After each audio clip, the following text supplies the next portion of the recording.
Have you ever heard someone say alternate chord voicings and not had any idea what they're talking about? Well, today, that's what we're going to talk about. Okay, so what is an alternate chord voicing? So basically, all that's saying, that's just a fancy way of saying play this chord another way. So the basic building blocks of a major triad, for example, like let's take C. A C major triad is going to be C, E, and G. So if you play C, E, and G like this, I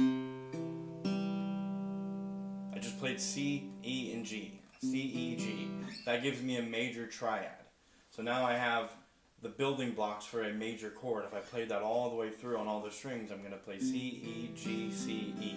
I can even throw the G in the bass on the low E string on the 3rd fret. And that's technically an alternate voicing because I'm putting the 5th on the lower end, on the bottom, or on the top, I guess you could say. So now I play, so that gives me an alternate voicing of that chord.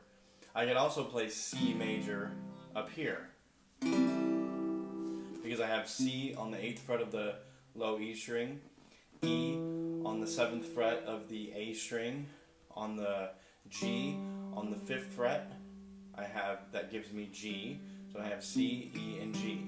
And if I followed it through, I'd have C and then E. So and that gives me a C major chord. I could also play C major right here. And that gives me C, that gives me E, that gives me G, and that gives me C again. I have all the building blocks for a major chord. I can also play C major right here, where I have G in the bass and the lower end. I have G, C, and E. And that's actually what's called an inversion, because you're flipping where the root note would typically be C, or the lower, the root note of the chord you're playing is usually the chord you're playing. So if you're playing a C major, the root note is usually C. Well, in this case, you're flipping it. You're putting the 5th on as the root, and you're putting the root note as the 5th, I guess. Anyway, so you're playing C, or you're playing G, C, and E instead of C, G, and E. So why would you want to know alternate chord voicings? Well, there's a couple of reasons you would want to know alternate chord voicings, and I'm going to tell them to you right now. So let's say you're playing with a band, and there's 2 or 3 guitarists in the band. Like, for example, I play on lead guitar on a worship team. Now, in the worship team, there's the main guitarist. He's the worship leader, and he's got his acoustic guitar. There's another rhythm acoustic guitar that plays. Some weeks there's another electric guitar that plays.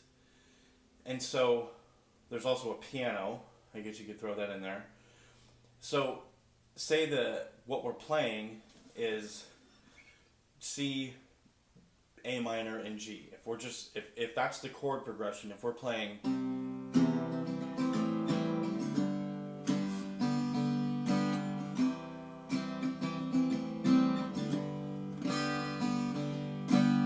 okay, if that's the chord progression we're playing, and we're all playing that right there, if we're all playing that same chord progression in that same position, in that same shape, then it doesn't necessarily clash, but it definitely gets a little boring, I guess would be the right word. We're just all playing the same thing. So there's no dynamic, there's no flavor, we're just playing that. And you could maybe finger pick it, add a little bit of dynamic, but it still doesn't, you're just playing, it's on the same sonic plane or whatever you want to say. There's no dynamic to it. So what if we had somebody playing C, A minor, and G? We had like the 2 acoustics playing C, A minor, and G. Like that. And then what if we had one electric guitar just over the top of it, and then we had another electric guitar going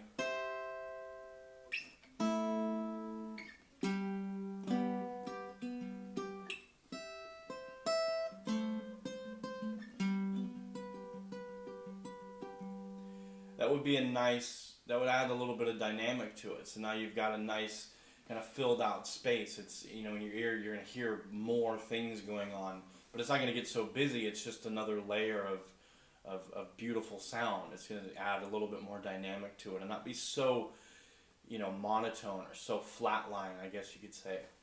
Another main reason that you would want to know alternate chord voicings is because as you practice them, it's going to help you develop a very strong familiarity with the fretboard and just knowing where things are.